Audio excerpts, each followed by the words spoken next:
I have the privilege today on my show to talk to Tommy Chong, who is a legend, not just to me, but to people around the world, and has been for decades. You guys talk about me being in the health and fitness for decades. This man kicks my with living with passion and a career that I have to jump back to the start of this. Yeah, that's quite a ways. Tommy, your first gig, I guess you would say, or making money. What was it? What was the gig that you did? The very first gig was mowing lawns. I went to that when I was a kid. I guess about 10. Yeah, about 10 years old. I went to the poor guy's dentist. You know, we lived in the country, and country kids, we only went to the dentist when there was no other choice. You know, we had to, and so I had no. In fact, well, anyway, I went to the dentist, and he pulled the teeth, because that's the only time you'd go to the dentist, you get a tooth pulled, and so he pulled my teeth. But it was summertime, and I'd been out in the sun. You know, when we were kids, we never put on pants and no shoes, and that was it. And so I was brown as can be, a little brown guy, and I guess I looked Mexican, because he said, you know what, I got a job for you. And I thought, oh, good, a job, great. So I got to his house, and it was being a gardener, because I look like a gardener. I realize that now. And so this was in Canada. So the dentist gave me my first job, literally a paying job, you know, where I made some cash. And then after that, I would mow lawns for the lady across the street, and that was my first paying job. When you grow up poor, like in the country, there was no unemployment problem. if you could carry something or watch something, you had a job. You know, there was no such thing as you worked, and you had to do chores. Like we had to do chores, you know, cut the wood, pile the wood pile, carry water, all that stuff. Anything you could do, you carry something or pull something, you had a job. And so that's the way I grew up. And what I've realized in my life, I never turned down a job, ever. You never had that. You could never do that, because in the country, you're always helping somebody. Hey, Bill, can you give me a hand? And so you don't even think about it. Go over and help. And that's the way I grew up. So my first paying job really was as a gardener. Do you think that mentality of starting so young, and I ask because I had a paper route. I was one of those kids, 9 years old, paper route, 10 in the family. So we were helping out to feed ourselves, Yeah. So yeah. Did that help in life? Did that set you up? Oh, for sure. Life? Absolutely. You didn't get to a point. You didn't get to a point where you're like, no. I've worked too much. Forget it. I just want everything handed to me. Yeah, I've never had that. Never had that. Ever. Well, first of all, if they were handing you things, that meant you were deathly ill in bed. That was the only time anybody handed you anything, and it was usually something to throw up in, or there. And that's the same thing as like discipline. My mother only spanked me one time. Like I never knew my mother early on in my life, because she had TB and she was in the sanitarium for 5 years total. I was in the hospital myself when I was 4 years old for a year, And then I went into a orphanage, a home, because my mom was in the hospital. My dad, he had issues from the war. And so the whole family was in an orphanage for about a year. My brother did a couple of years, but I only had to do a year. And when you grow up like that, you have to become like a little adult right off the bat. In other words, you're looking out for yourself just to survive. I'm hearing this, and so I do need to ask this, because there is, especially in today's day and age, you can't, that's a lot. It's a lot for a kid and what you went through. And I know your story, I know your life. And so I know that it doesn't seem to me, and I could be wrong, but it doesn't seem to me that you said, I'm phoning it in, I'm calling it quits. This is, but that's what I hear today. Yeah. When it starts out like that, it's like, I had a bet. You had a tough time, and you made, it so well. Oh yeah. Well, that's why you can't have anything until you lose everything. You got to start from scratch. Well, that's why bodybuilding became such an important thing for me, because my whole life I was skinny and underweight because I never got fed properly.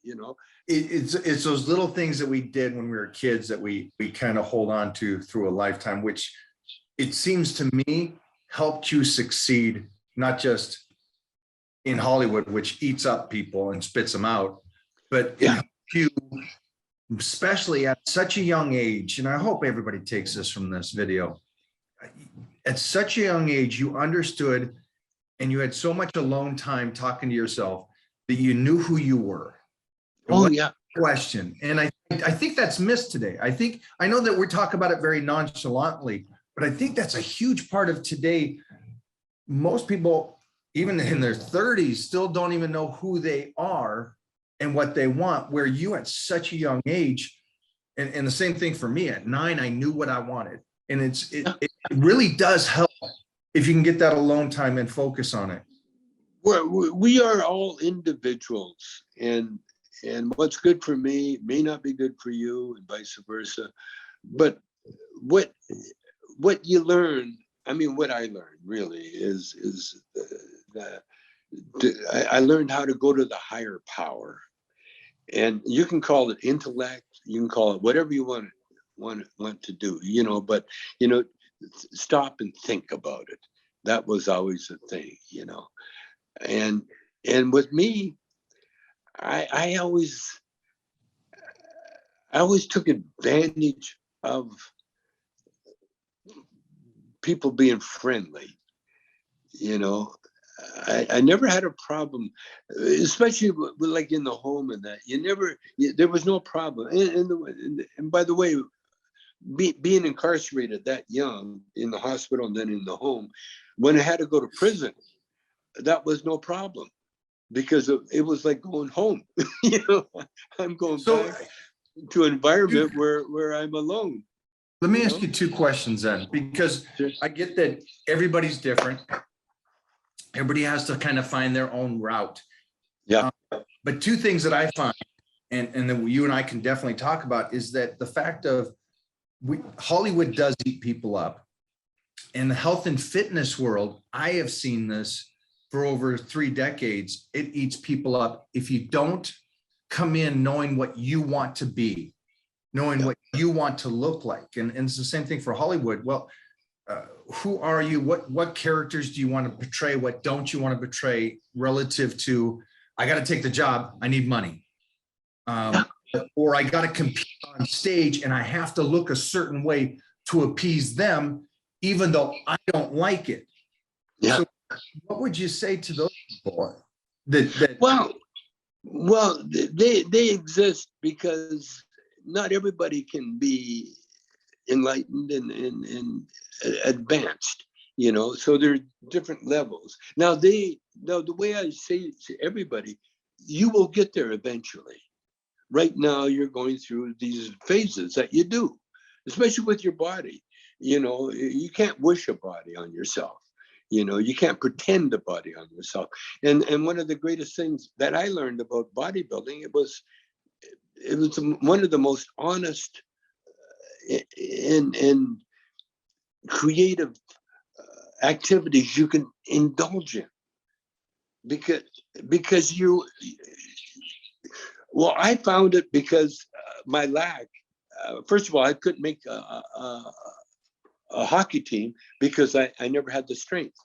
Being in the hospital for a year wrecked my leg growth. You know, my brother, my brother on the other hand, he never went to the hospital. Incredible legs. He was a defenseman in hockey. I couldn't keep up with the thing, with the skating. I couldn't skate. I couldn't run fast, you know.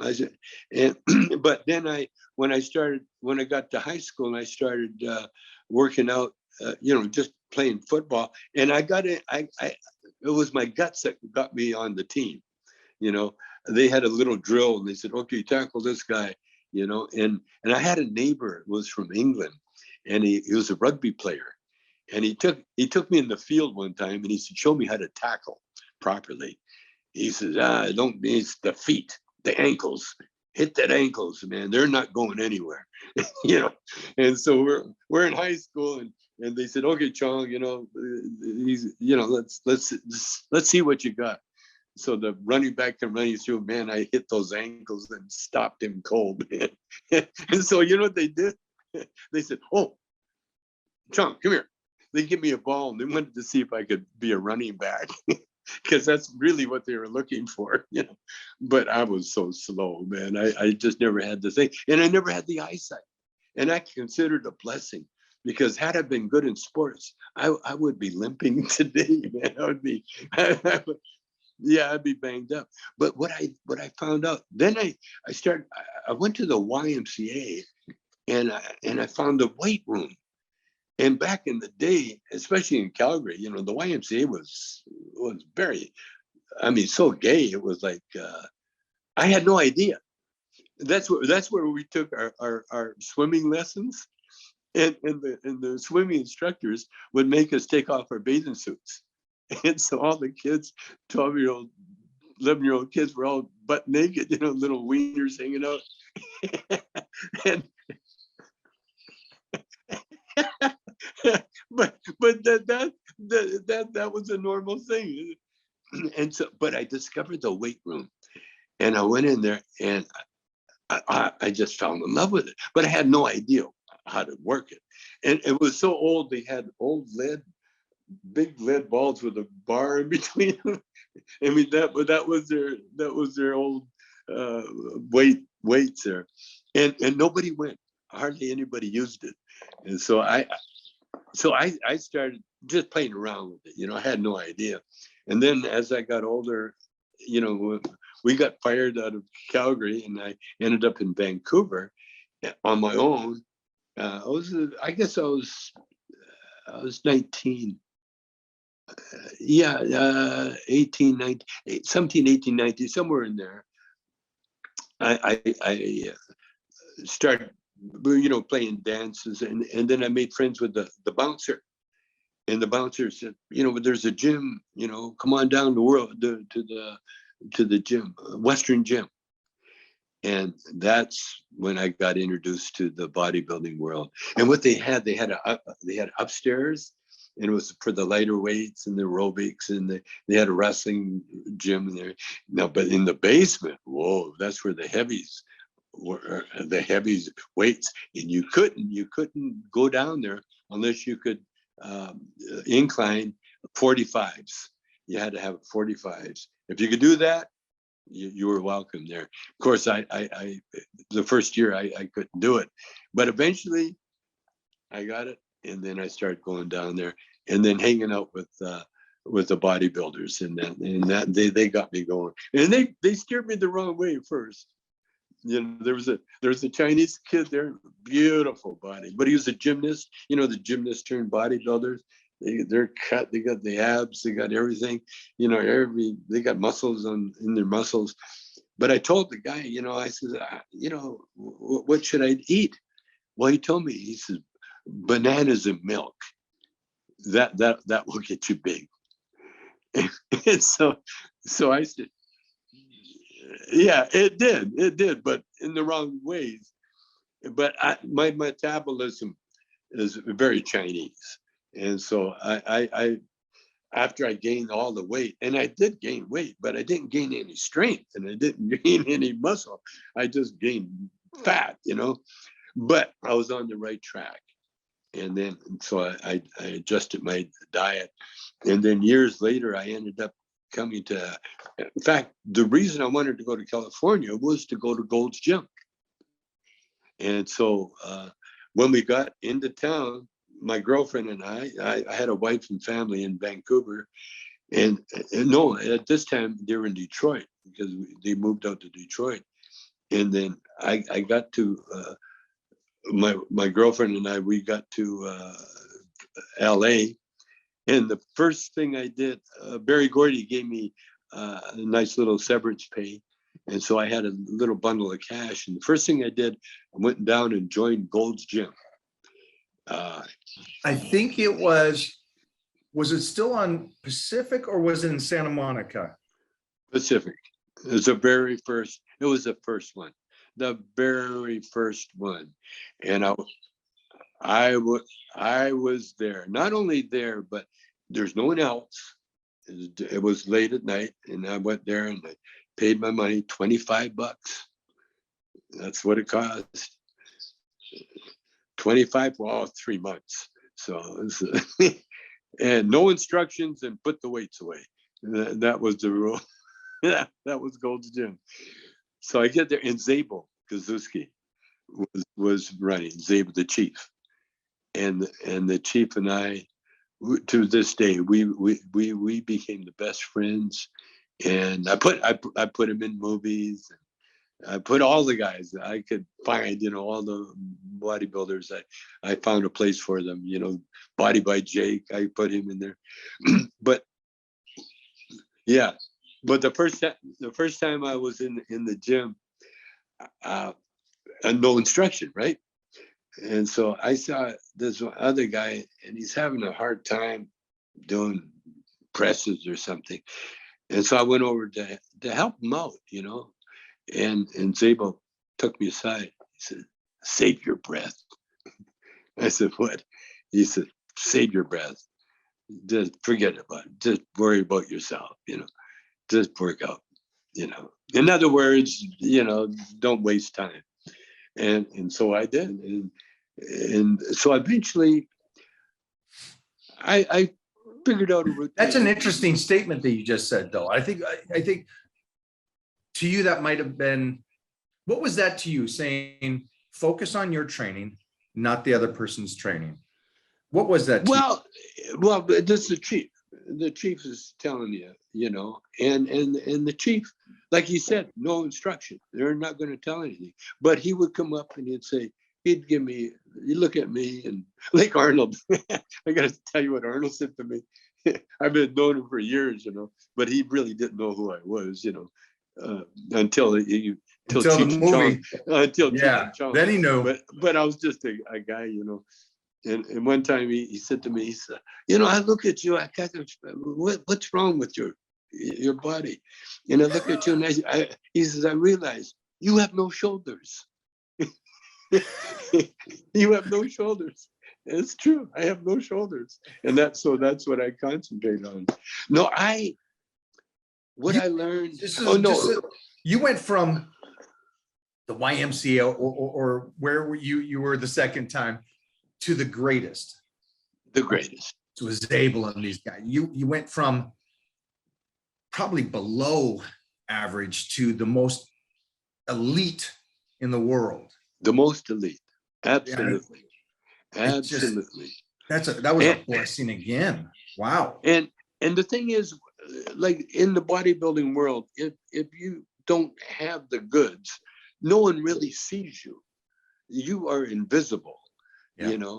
In fact, people will walk over. You might be using something and they'll just walk over and take it over and start doing it. Notice. And they don't even know. I'm sorry. If it's, you talk about segregation, you know, in a gym. Wow. They didn't really know me, but I over the years, you know, then I'm in Gold's Gym, I'm working out, everything's fine, you know, and then I had to go back up to Canada, and I went up to Canada and did that, found Cheech, came back with Cheech. Now we're going to do a movie, okay? And I heard about this great bodybuilding guru in the Valley named Vince Gironda, Vince's Gym. And so even though I lived in the Venice area, I drove over to the Valley to Vince's Where were Gym. you in Venice? Where were you in Venice? Right on Venice Boulevard in the walk. There's a little $85 a month apartment there, and then we moved to a little cottage on 4th and Pico. There's a church, and then there's 4 little cottages, and I had one of the cottages there that my wife Shelby found. But so I go to Vince, and Vince had a special on for $25. He would train you, you know, for the movies, you know, get you in shape. And so I signed up with Vince, and Vince, by that time, you know, we were getting ready. We were doing Up in Smoke, almost doing Up in Smoke. So Vince, that was his forte, you know, making a movie star look good. So he was the one that schooled me on what exercises I needed and how to do it. And he was funny because he would give me a routine and then he'd leave me alone. But what he did, he had a little trick. He'd go outside and then peek through the little cracks in the thing to see if I would do the reps. If I, you know, he would say, okay, do 12. Yeah, he wanted to see if my heart was there. And of course it was. And so Vince and I became really tight. And then when it came to paying him, I couldn't pay him $25. I'm a movie star. I could give him 100. Well, as soon as I did that, everything changed. Vince became my personal trainer, and he showed me some tricks and things, you know, how diet more than anything. It was a diet. Ask you this then, because you're sitting there, you come into this world, you love it, but then you're around the greatest. Yeah. And you've lived a great long life. Did he talk, because I'm curious about this, did he talk about weightlifting was solely just about building muscle and getting stronger, or was it about life and longevity? That part, no, you know, Vince never had that. And neither did Zabo. I had to pry information out of Zabo. I didn't know he was part of Morel's Marauders in the Second World War. He was part of a crew that were sent over behind the Japanese lines to go and kill as many Japanese soldiers as they could behind the lines. He was a guerrilla fighter. This is Zabo. No one knew that. Nobody knew that. We got to be friends because I put him in the movie. Once I put him in the movie, before I put him in the movie, he never talked. He never said two words. I was just one of the guys who would weightlift. But then Zabo was more of a philosopher, and his philosophy was that he would say things like, "Better gay than sad." That's what his thing. And then he had a lot of gay followers. And one time Zabo was going around, hey, anybody got some spare underwear they don't need? And I said, Zabo, what? He said, I got this fan, you know, he sends me all this money and he wants my underwear. and so Zabo says, fuck, I find better. Sometimes they're like huge and other times they're small, but he doesn't give a shit. Oh my God. You talk about humor. I mean, I'm there, again, I'm a fly on the wall. And at Gold's, they had all the big heavies in there. You know, Vince wouldn't allow a squat rack in his gym. He would not, wouldn't let anybody do squats. Get out of here. He kicked Stallone out of there one time. Stallone was trying to do squats. Yeah, get the hell out of here. You know, I don't give a shit who you are. Well, Zabo, Joe Gold, you know, they produced, you know, they had the heavy lifters. Here's a guy, he's about to lift 700 pounds or something. And so he comes over to me and says, "Hey, will you squat me?" I thought, oh yeah, sure. I mean, if anything happened to the guy, I'm sorry, dude. You know, that's 700 pounds. Man, I had more laughs in that gym. Oh man, it was what a world. What a world. And I had the pleasure of seeing Arnold and Dave Draper do supersets up and down a rack of barbells. They start with the 10s, and then they go all the way up to the 150s, and then back down, and they'll back down.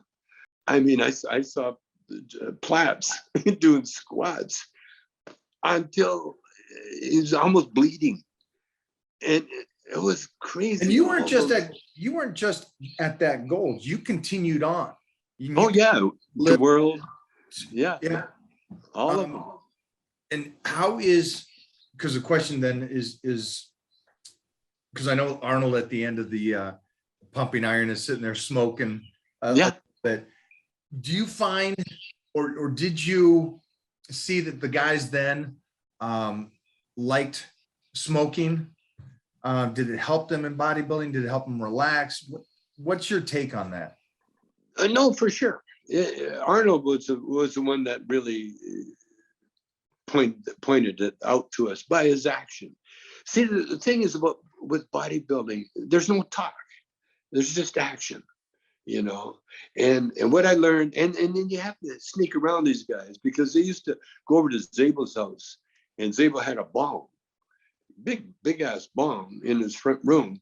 And the thing is, these bodybuilders, they put an eighth in the bowl, and they would put a torch to it and fire it up. And then the trick was to inhale so much that the coal would end up into the water and explode. And that was, and when they did that, everybody had a big laugh, you know. And well, they handed the thing to me, and I did a little,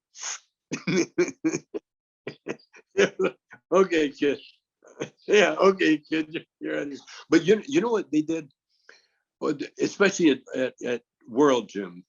By that time, it was World Gym, and Joe had been fucked up with his back, and you know he was in a wheelchair almost. But they all got into the alcohol. Not Arnold, but the rest of the guys, big time. Freddie Ortez, I think was named. He used to have a little flask of whiskey in the rack room wherever he was, and they'd sip on the alcohol. Zabo was a notorious drinker, and all the guys that hung with Zabo, and including Joe Gold. They would do things like Joe bought a farm. When he got rich, he bought a farm, and all he wanted to do was have a place where they could fire 50 caliber weapons, because they're all gun addicts, and they would go there and get drunk and shoot their guns. What would be something that you could tell these guys out there? Because I try to talk to them about, I love that you guys are eating well. I love that you're exercising. I love that you're doing that. But there's other things that you should probably do, especially when you get in your 40s and 50s and 60s, is go see a doctor, go get checkups. Oh, for sure. What kind of things can you tell them? Absolutely. It's like anything, you know, like you weigh yourself, you know, you always get an idea of what your weight is, you know, and you monitor what you eat. You can eat the wrong things and puff up like crazy. I used to be with those guys when they're getting ready for contests and that, you know, and they wouldn't eat anything, you know, they would hardly drink. I mean, these guys were so dedicated to their thing. And the thing is, you got to be careful with weed, pot, because it'll make you eat shit, you know. Like you can't just eat a chocolate bar. You need a box of chocolate bars. Yeah. And so what I found, I do the Ramadan fast. You want to talk about beautiful fast, because that means you fast all day till sundown, and then you have a meal. And it's perfect. A bodybuilding fast. That's one I would do if I was training or something. I'd do that, because in that one meal, you're not. It's not breakfast.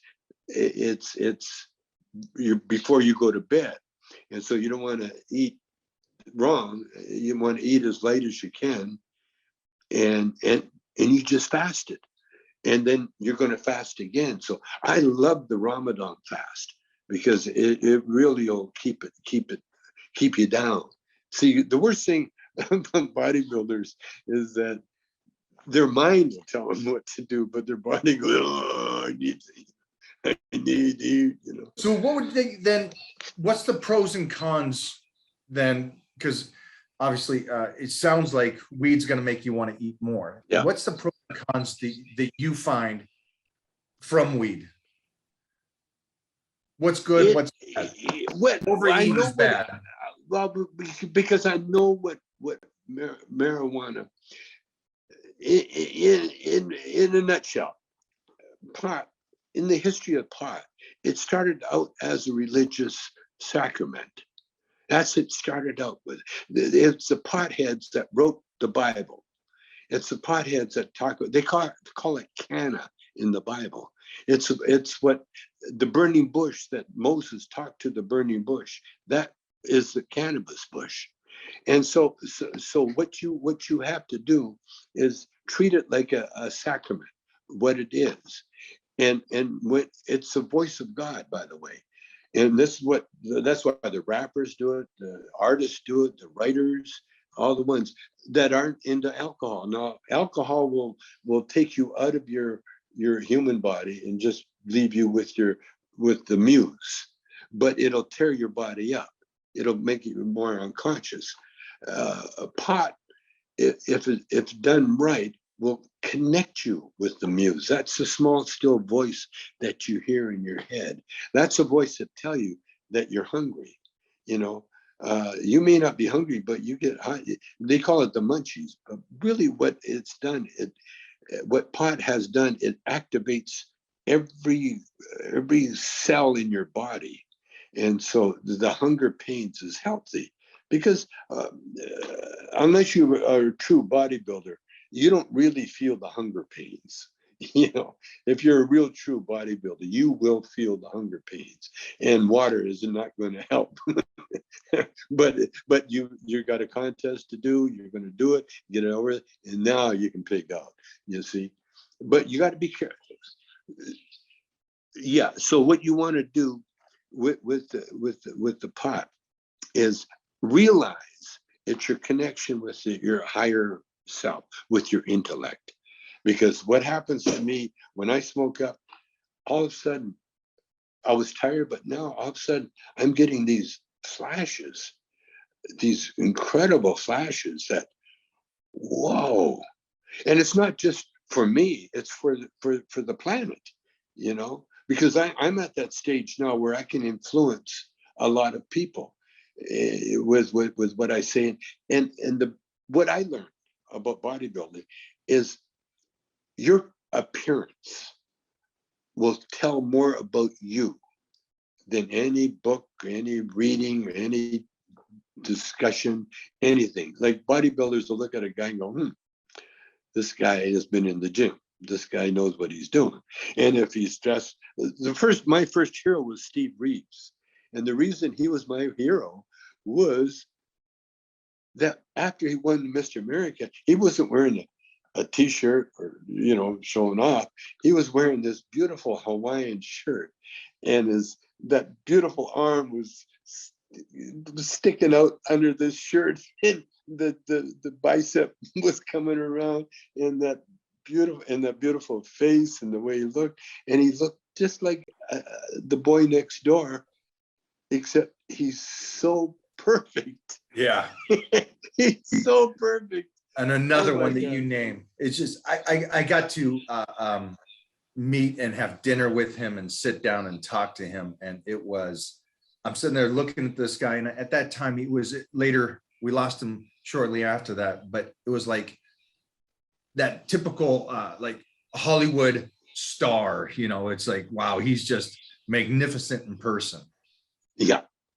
Oh, for the most part, most of them, you know, I mean, it was incredible meeting my heroes like that.